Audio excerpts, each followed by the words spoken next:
Filipenses 3,18 inicia a nossa aula de hoje no que diz respeito à necessidade da pureza da igreja, a necessidade do equilíbrio doutrinário da igreja. A igreja ela não se corrompe apenas quando as pessoas estão se odiando, quando as pessoas estão se prostituindo, quando as pessoas estão se dividindo, em vez de estar unido, em vez de estar santificado, em vez de estar amando uns aos outros. A corrupção da igreja, ela começa com a falsa doutrina, com o ensinamento distorcido. Ensinou errado, faz errado. E olha o que o apóstolo Paulo está ensinando aos irmãos em Filipos. Filipenses 3, o versículo 18 em diante. Ele diz: porque muitos há, dos quais muitas vezes vos disse, e agora também digo chorando, que eles são inimigos da cruz de Cristo, cujo fim é a perdição, cujo Deus é o ventre, e cuja glória é para a confusão deles, que só pensam nas coisas terrenas. Mas a nossa cidade está nos céus, de onde também esperamos o Senhor e Salvador Jesus Cristo. Meus irmãos, o apóstolo Paulo, o apóstolo Pedro, o apóstolo João, Tiago, Judas e todos os outros passaram uma grande luta para manter a fé em Cristo. Na aula passada eu falei da grande perseguição imperial, de torturas e assassinatos. Muitos cristãos foram martirizados por causa da sua fé. Mas havia um problema fora, a ameaça de quem não queria adorar os deuses de Roma nem o imperador de Roma, mas tinha também a ameaça dentro da igreja. E qual era a ameaça dentro da igreja? Pessoas que entravam e conviviam com os cristãos com a intenção de semear contenda doutrinária, colocar uns contra os outros a respeito do ensinamento de Cristo. E o apóstolo Paulo, ele está dando característica dos inimigos de Cristo. Esses inimigos de Cristo, o Deus deles é o ventre. Isso significa o quê? Que só pensa em si mesmo. Tudo o que faz é o eu em primeiro lugar. Eu quero, eu posso, eu tenho, é tudo para mim.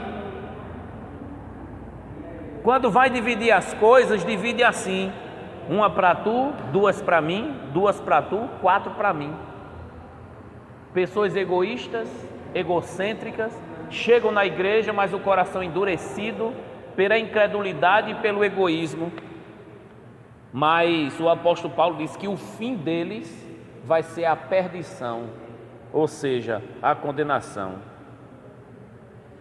Tudo que eles estão conquistando, toda a glória deles é para a confusão e condenação deles, porque eles só pensam nas coisas terrenas. Ele está caracterizando aqueles que ele está chamando de inimigos da cruz de Cristo. Agora a gente vai ler o texto de João, a primeira epístola, o capítulo 2 e o versículo 18. Lá perto de Apocalipse. 1 de João, capítulo 2 e o versículo 18.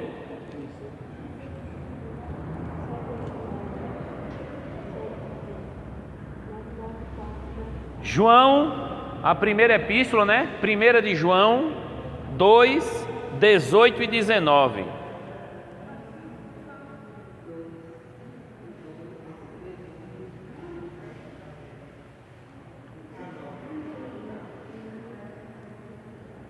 Posso ler? Olha o que diz o 18: filhinhos, já estamos na última hora, e como ouviste dizer que vem o anticristo, também agora muitos se têm feito anticristos, por onde conhecemos que é já a última hora. Saíram de nós, mas não eram de nós, porque se fossem de nós, ficariam conosco, mas isto é para que se manifestasse que não são todos de nós. Qual é a realidade disso? As pessoas na época dos apóstolos já se colocava contra a igreja, contra Cristo e contra o Evangelho, de forma declarada. Como é que eles faziam? Eu penso diferente de vocês, eu não acredito nesse Cristo como vocês, eu preferi uma outra doutrina e uma outra visão a respeito da salvação. E o que é que eles buscavam? Eles buscavam as filosofias humanas, as ideologias humanas, para encontrar salvação neles mesmos. Eles não entendiam que Jesus era o Salvador, eles entendiam que o conhecimento filosófico, o conhecimento humano, era que salvava. Esses que muitas vezes se opunham a Cristo, eles entendiam que a salvação era através da sabedoria, do conhecimento. Eles eram chamados de gnósticos. O gnosticismo bombardeou tanto a igreja naquela época, ao ponto de dizer que Jesus Cristo não veio em carne, e Jesus Cristo não era Deus. O versículo 22, nesse mesmo texto, diz assim: quem é o mentiroso, senão aquele que nega que Jesus é o Cristo? Este é o anticristo e nega o Pai e o Filho. Qualquer que nega o Filho também não tem o Pai, mas aquele que confessa o Filho tem também o Pai. Porque eles entendiam que a matéria, o corpo, é onde está a maldade, é onde está o mal. E Jesus veio em carne, então, se ele tem corpo, ele não é Deus, porque em Deus não tem nada mal. Era a filosofia que estava percorrendo naquela época, e os apóstolos escreviam as cartas para corrigir o ensinamento errado que percorria em cada cidade e em cada congregação. Não tinha WhatsApp, nem Facebook, nem internet, nem telefone para tirar uma dúvida. Tinha que mandar uma cartinha, tinha que mandar alguém entregar montado no jumentinho, num camelo ou a pé. Muito difícil era a comunicação. Muitos irmãos se desviaram, muitos negaram a fé, mas houve uma família fiel a Deus, que não se entregou à heresia e se manteve fiel à doutrina dos apóstolos. O livro do Apocalipse encerra a Bíblia mostrando que muitos foram assassinados, degolados, muitos foram crucificados, mas não abriram mão da sua fé. O próprio Jesus mandou seu anjo para revelar a João na ilha de Patmos, dizendo: o que tu vistes e o que tu vais ouvir, escreve e envia às 7 igrejas que estão na Ásia. Eu sou o primeiro e o último, o alfa e o ômega. Estive morto, mas agora estou vivo pelos séculos dos séculos. Aquele que tem ouvidos, ouça o que o Espírito diz às igrejas. A carta do Apocalipse é uma mensagem evangélica de esperança, de vitória para aqueles que estão sendo perseguidos e ameaçados de morte. Mostra a luta do bem contra o mal, porém o bem prevalecendo e Jesus como o Rei dos reis e Senhor dos senhores, vitorioso em todas as suas batalhas. A mensagem do livro de Apocalipse é a mensagem para todos nós como igreja.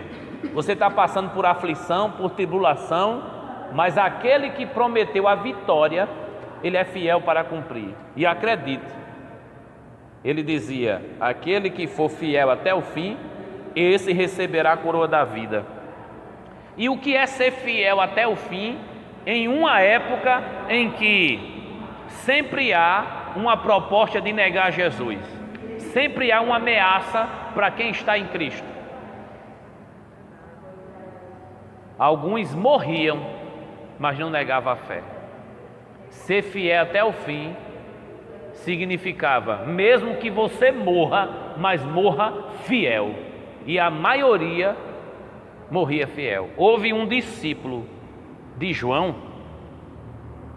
que ele foi queimado vivo num caldeirão, porque o imperador pediu que ele se ajoelhasse e adorasse o imperador. Teve outro que morreu numa gaiola com fome e não deram comida a ele até ele se retratar com o imperador. Não negou a fé e morreu de fome.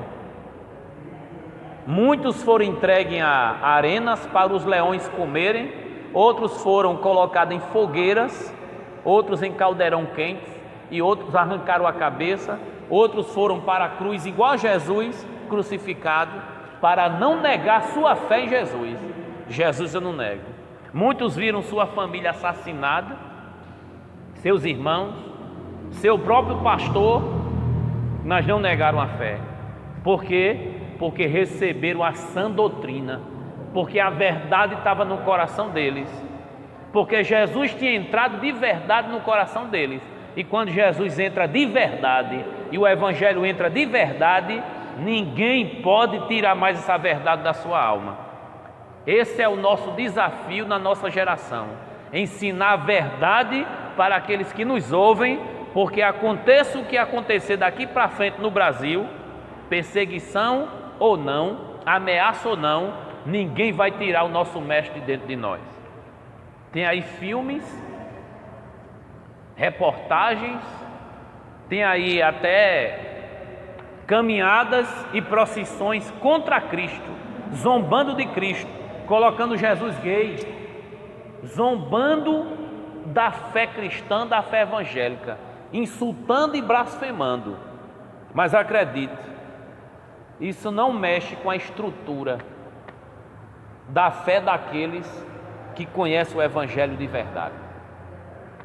A Bíblia mesmo diz: conhecereis a verdade e a verdade vos libertará. E se o Filho vos libertar, verdadeiramente sereis livres.